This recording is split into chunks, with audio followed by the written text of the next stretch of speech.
Hi, we're back again. Okay, now we're on page 187. We're going to start the chapter 27, Former Affairs of King Wonderful Adornment, point 1, concerning King Wonderful Adornment.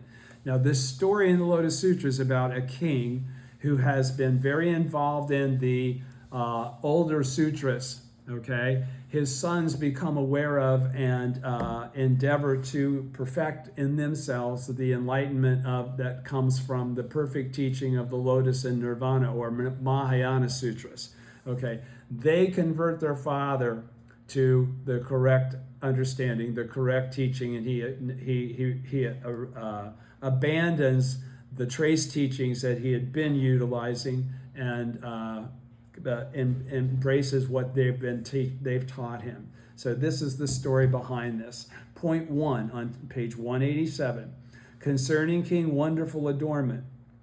Words and Phrases, volume 10, that's Tentai, says the words wonderful adornment refer to the way in which the benefits of the wonderful law adorn the various 6 sense organs. Now again, the predication of that is we have to have our 6 sense organs purified according to the entire lexicon of Buddhism before we can attain Buddhahood in our present form. We could never really be Buddhas unless we had achieved this purification of the 6 sense organs. So that Daishonin is going to discuss the reality that we purify our 6 sense organs, as he's already said in previous chapters as well, by virtue of our faith and our practice to the Gohonzon, chanting Nam-myoho Renge-kyo.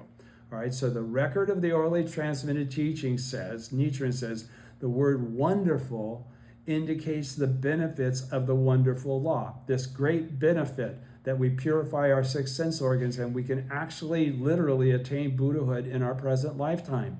This is something that no other teaching allows to happen. That's why the whole first part of the sutra was the Shakyamuni predicting future enlightenment for his followers, but not something that could happen in the present lifetime. So it says the word wonderful indicates the benefits of the wonderful law. The various sense organs are the 6 sense organs: the eyes, the ears, the nose, tongue, body, and mind. The name wonderful adornment is thus indicating the way in which the benefits of the wonderful law are used to adorn the 6 sense organs. So while we may chant Nam-myoho Renge-kyo for different things that are obstacles or opportunities in our lives, at the same time, simultaneously, we are achieving the breakthrough in karmic retribution that would keep us from actually manifesting Buddhahood in our present form, because we purify these 6 sense organs, one of which is the mind, right? So, continuing on page 187 at the bottom, generally speaking, we may say that the word wonderful, pardon me, stands for the truth of non-substantiality. We all emerge from non-substantiality. Non-substantiality precedes temporary existence. And of course, the correct way of understanding all that is the truth of the middle way. That was threefold contemplation in a single mind from Tentai. That was the whole state that people tried to get to, was to perceive this in-between spot of it's not really death and it's not really a beginning. It's something that's in a process of continuous continuum. All right? So the wonderful stands for the truth of non-substantiality, while the word adornment stands for the truth of temporary existence, us as we are in the 9 worlds, in the phenomenal realm. The word king stands for the middle way. That's attaining Buddhahood in your present form. That's exactly what is qualifying. He's saying this. He's just said here that at the beginning, the word wonderful indicates the benefits of the wonderful law. That's the benefits of the wonderful law, to become a Buddha in your present form. That's the idea. All right? Point 2 on page 188. On the passage, encountering the Buddha is as difficult as it is for a one-eyed turtle to encounter a floating log with a hole in it. I think many of you have heard of this story, as it's been used to encourage us that, when we chant Daimoku to the Gohonzon with faith, it's as rare as finding a log with a hole where a turtle, and we find a log that has the perfect size hole for us to fit in and protect ourselves. The record of the orally transmitted teaching says there are two kinds of hole in a log, a small hole and a large hole. The small hole corresponds to the sutra teaching set forth by Shakyamuni Buddha during the first more than 40 years of his preaching life, everything prior to the Immeasurable Meaning Sutra. The large hole corresponds to the Daimoku of the Lotus Sutra, Nam-myoho Renge-kyo. It says the large hole corresponds to the Daimoku of the Lotus Sutra, which is Nam-myoho Renge-kyo. Now when Nichiren and his followers chant Nam-myoho Renge-kyo, they are like a one-eyed turtle encountering a large hole in a log. The one-eyed turtle stands for all living beings, so nobody's separated from this. But if you only seek the trace teachings and don't go beyond to get to Nam-myoho Renge-kyo, because it's the fifth 500-year period, and everything, including the Lotus Sutra now, is a provisional teaching, then all you're going to ever find is a small hole. You'll never fit into that small hole and actually attain Buddhahood in your present form, because finding that large hole is the attainment of Buddhahood in your present form and the purification of the 6 sense organs that are required for that to occur. The one-eyed turtle stands for all living beings, and the floating log of sandalwood is the Lotus Sutra, where Nam-myoho Renge-kyo is contained prior to the fifth 500-year period. This floating log with the large hole of Nam-myoho Renge-kyo that exists in the vast sea of the suffering of birth and death is none other than the Lotus Sutra, which is the carrier of Nam-myoho Renge-kyo until the latter day appeared. Point 3, on the passage, these two sons have already offered alms to Buddhas equal in number to the sands of 6,500, 1,000, 10,000 million Nayutas of Ganges, thinking with compassion of living beings who embrace heretical or erroneous views and causing them to abide in correct views. Okay, now we already understand that the two sons have been able to convert their father into the correct teaching and to abandon the small hole trace teachings. The record of the orally transmitted teaching says, King Wonderful Adornment held erroneous views, but through the benefits conferred by the teaching and persuasion of his two sons, just like us, if we've been on a path of trying to understand life, at the point in time that we encounter Nam-myoho Renge-kyo, it's not like all of those previous experiences are invalidated or that we throw them away. What we do is we find the correct perspective of those experiences and incorporate them into our life condition and our life experience. So we utilize those lessons of life for the sake of teaching others. So just like the two sons, but through the benefits conferred by the teaching and persuasion of the two sons, these erroneous views were refuted and changed into correct views. They transformed. They transformed from delusion into enlightenment. They aren't two different things. The incorrect views and the correct views are not two different things. They're one thing. One is delusion. The other one is Buddhahood. This is what Great Concentration and Insight, Volume 1, means when it says, what was extreme and erroneous has been reformed and corrected. Now, that's from Great Concentration and Insight. That's from the Makashikan. That's Tentai talking about this very same process of understanding the truth of the middle way that he's introduced as the basis of perfection through the threefold contemplation in a single mind. Now that's all from the former and the middle day teachings, all right? It's not for the latter day of the law teachings, but can we understand and perceive what Tentai was talking about and what the whole concept was that led Nichiren to perceive Nam-myoho Renge-kyo in the fifth 500-year period? Yes, we can. Do we just throw all those things away? No. We convert them to the correct teaching of incorporating Nam-myoho Renge-kyo, the Daimoku, as the Lotus Sutra, because in the latter day of the law, the Daimoku is the Lotus Sutra. So now all the living beings in this country of Japan today who have been practicing the wrong kind of Buddhism, all the various different schools that exist, today hold erroneous views, because those are all erroneous views. It's the fifth 500-year period. It's time for the great pure law of Nam-myoho Renge-kyo to become manifest and to replace those erroneous views with the correct teaching that leads to Buddhahood in your present form in a single lifetime, and are not are comparable, okay, to King Wonderful Adornment. So now all the living beings in the country of Japan hold erroneous views and are comparable to King Wonderful Adornment before his sons help correct his understanding. And Nichiren and his followers who chant Nam-myoho Renge-kyo are comparable to the two sons. We're the ones that awaken people to the truth of the true teaching that allows them to attain Buddhahood in their present form in a single lifetime because of the process of practice and within it that transforms our six sense organs from being in a stage of delusion to being in a state of enlightenment, so that we have accomplished what's necessary to express Buddhahood in our present form. Finally, causing them in the end to dwell in the single vehicle. The single vehicle is Nam-myoho Renge-kyo.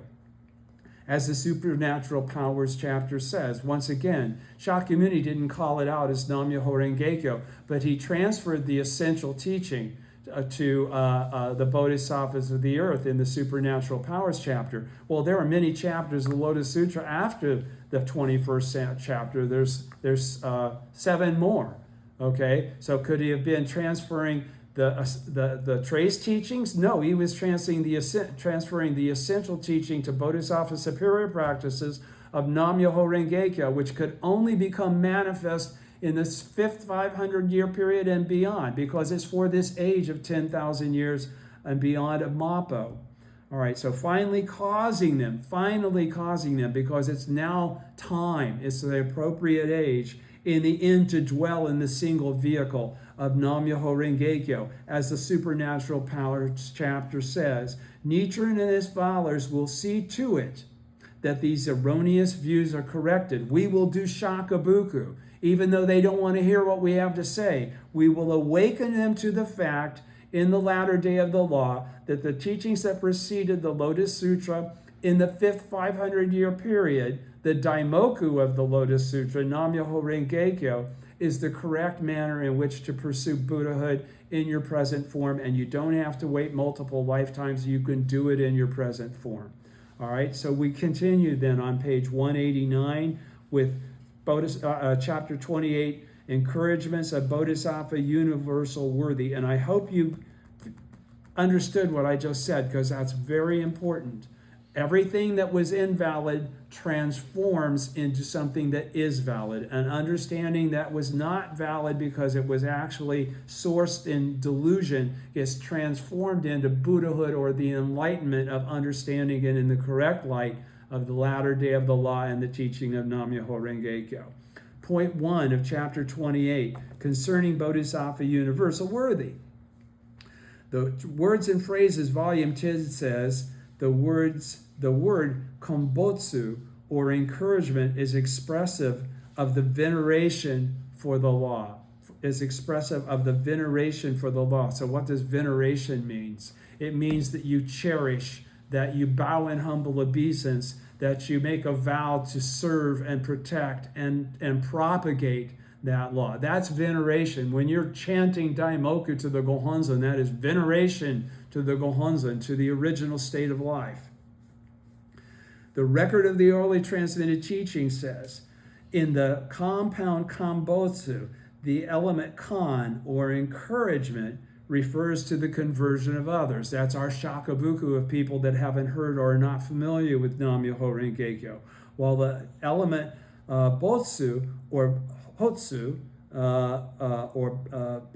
botsu or hotsu, to initiate, refers to one's own practice. So we practice by sharing our practice with other people. Our practice is to chant Daimoku to the Gohonzon, to study the teaching, and to utilize what we learn from studying the teaching to help others understand what we're doing and why they should do it too. In the name Fugen, or universal worthy, The element fu, universal, refers to the true aspect of all phenomena, the principle of eternal and unchanging truth as embodied in the theoretical teaching. So what he's qualifying is what did you just say there? He says the true aspect of all phenomena. What is that? Nam Myoho Renge Kyo.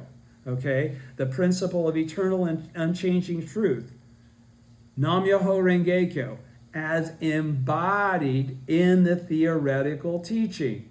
Okay, so that, and he's talking about not so much about the trace teachings, but he's talking about the first 14 chapters of the Lotus Sutra, because that had already been divided by Tentai into theoretical and essential, and created a separation between the efficacy of the first 14 chapters and the efficacy of the last 14 chapters. The truth of the middle way was discovered in the last 14 chapters.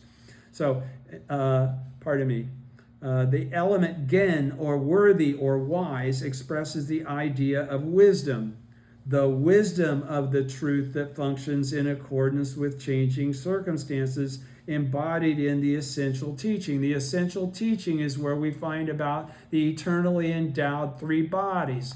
The Dharma body is Buddhahood. Someone that's not a Buddha doesn't perceive Buddhahood. But they then have the second of the three bodies. They have the reward body. That is the mind that perceives the truth and seeks to perfect it within their life. That process is actually the perfection of the six sense organs, and they attain Buddhahood at that point in time.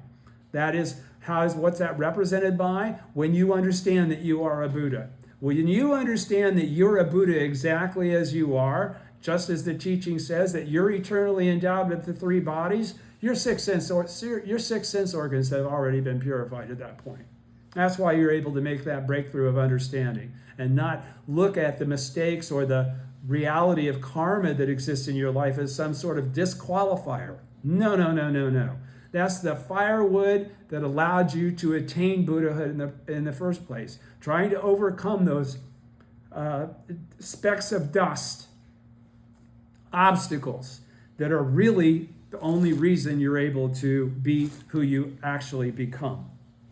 A teacher of the law. Expresses the idea of wisdom. The element gen, or worthy or wise, expresses the idea of wisdom. The wisdom, the reward body, the wisdom of the truth that functions in accordance with changing circumstances. The wisdom that occurs once you start chanting, that is there throughout the 5 stages of practice that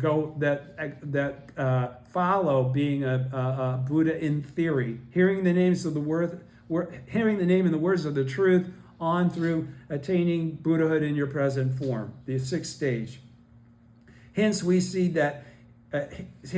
here at the conclusion of the sutra, because this is the last chapter, there is expressed a veneration for the law as it is implied in the 2 teachings, the theoretical and the essential teaching, because the entire Lotus Sutra is the teaching that led to the 16th chapter revelation of Nam Myoho Renge Kyo in the life of Nichiren, and is now being expressed through his wisdom and guidance as the teacher for the latter day of the law to us, the bodhisattvas of the earth, that have all taken a vow to accomplish it.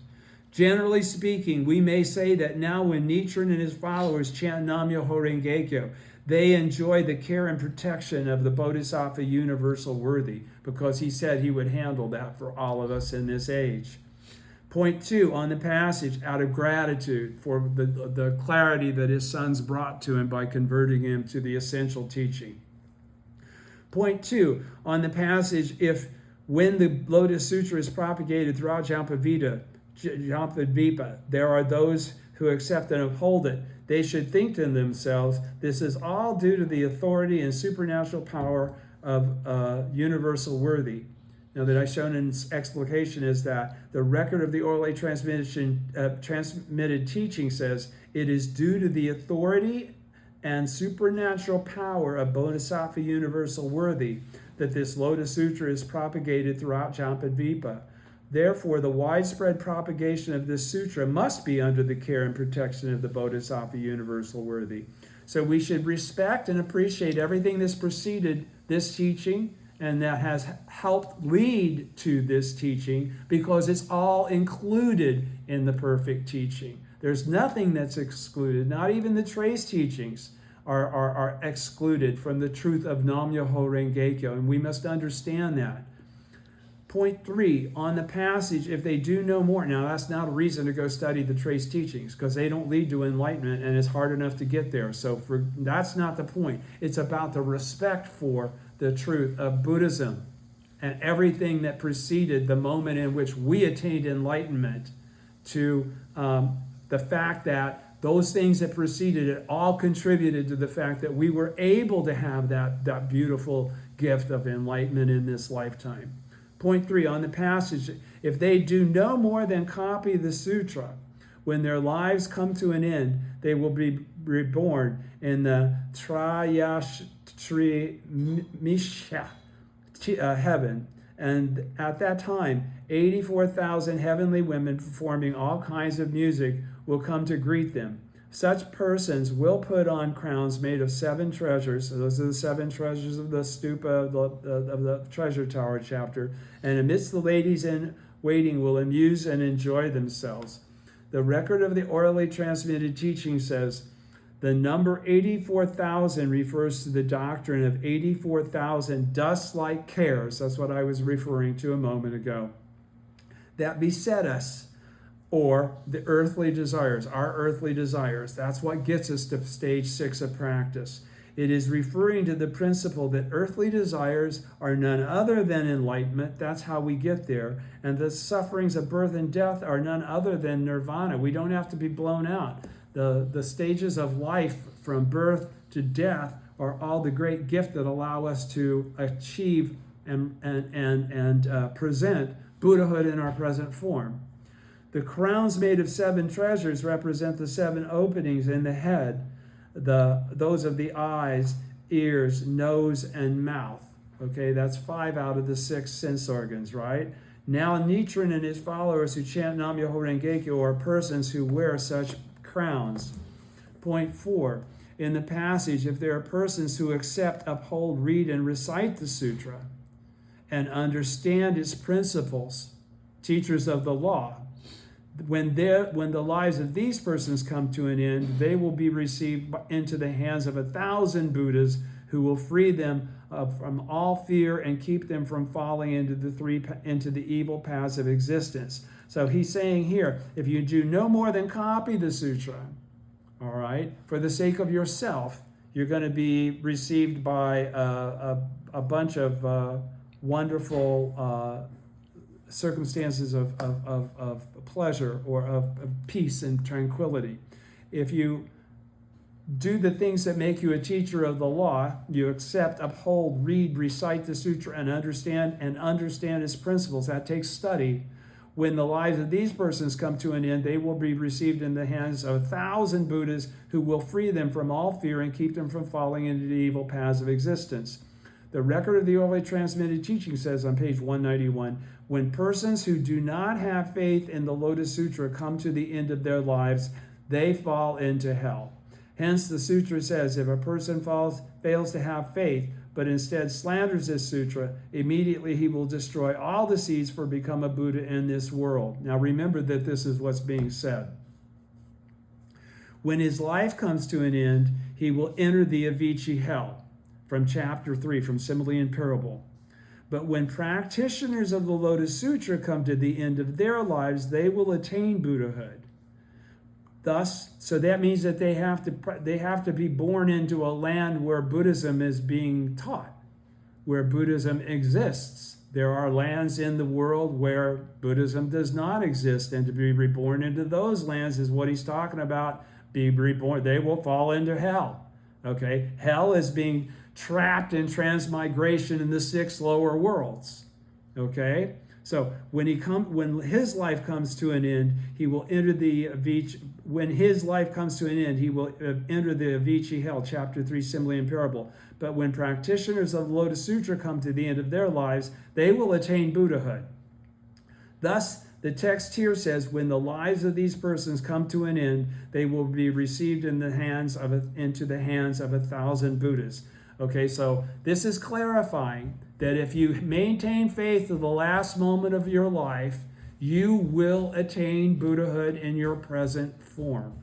All right? You may not be able to share your Buddhahood because that the moment of your present form that it occurs in is not a time when you had the ability to transfer that truth because you hadn't come to a full and complete understanding of it. You hadn't perceived yourself as a Buddha. But when you die and you enter the ninth consciousness, you will be received by Buddhas that will give you comfort and eliminate fear and make that an easy, smooth transition for you.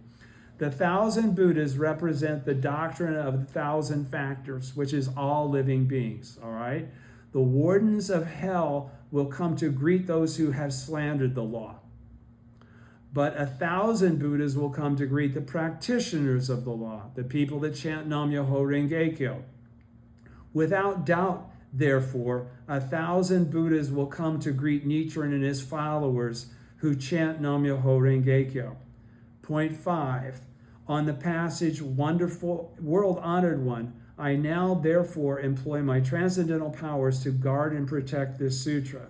And after the thus come one has entered extinction, I will cause it to be widely propagated throughout Jampadvipa and will see that it never comes to an end. The record of the orally transmitted teaching says this word throughout, or more literally within, implies that the three other directions, east, west, and north, are less favored. They're probably lands where Buddhism doesn't exist.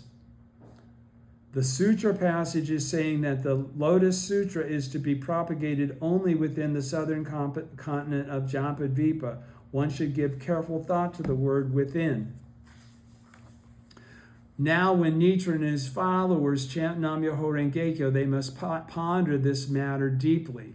So we understand and accept the reality that, again, we would be foolish to go into a place that is virtually, because of the nature of the doctrines involved in that local religion, say I'm not picking on Saudi Arabia, I'm just using it as an example. Saudi Arabia or Iran or some of those places, it's much more difficult to do shakabuku in a place like that because the fact that you're refuting what they believe in wholeheartedly at that moment, really their faith qualifies that you should be punished for not listening to them and instead asking them to listen to you. So we must understand and realize that it's in the places that have freedom of religion that we propagate the law. Those are the places where the law can be propagated.